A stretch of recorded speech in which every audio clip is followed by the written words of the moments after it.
بسم اللہ الرحمن الرحیم۔ آج پوری انسانیت دنیا اور آخرت کے چین سکون کے حصول کے لیے پریشان ہے، خصوصاً مسلمان۔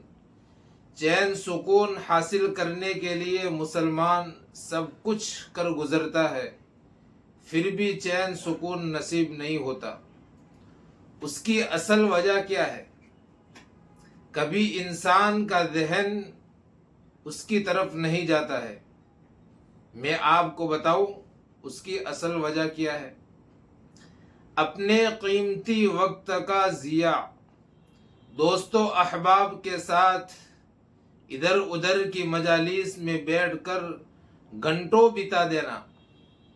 اس موقع پر مجھے حکیم الامت مجدد الملت حضرت مولانا محمد اشرف علی تھانوی رحمۃ اللہ علیہ کا ایک ملفوظ یاد آیا کہ حضرت مولانا محمد اشرف علی تھانوی رحمۃ اللہ علیہ نے ارشاد فرمایا کہ آج کل جن لوگوں کو دوست سمجھا جاتا ہے انہی میں سے دشمن نکل آتے ہیں۔ اسی لیے اب مخلوق سے ملنے ملانے اور مجلس آرائی کرنے کا وقت نہیں رہا۔ وہ دور الگ تھا، وہ زمانہ الگ تھا۔ اگر دنیا آخرت کا چین سکون حاصل کرنا ہے تو انسان اپنے کام میں لگا رہے، چاہے دین کا کام ہو چاہے دنیا کا کام ہو، اور اس کے بعد جو وقت بچتا ہے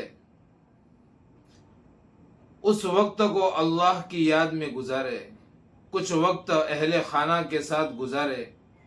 آپ کا وقت بھی بچے گا اور دونوں جہاں کا چین سکون بھی نصیب ہوگا۔ اللہ تعالی ہم سب کو اس نصیحت پر عمل کرنے کی توفیق نصیب فرمائے۔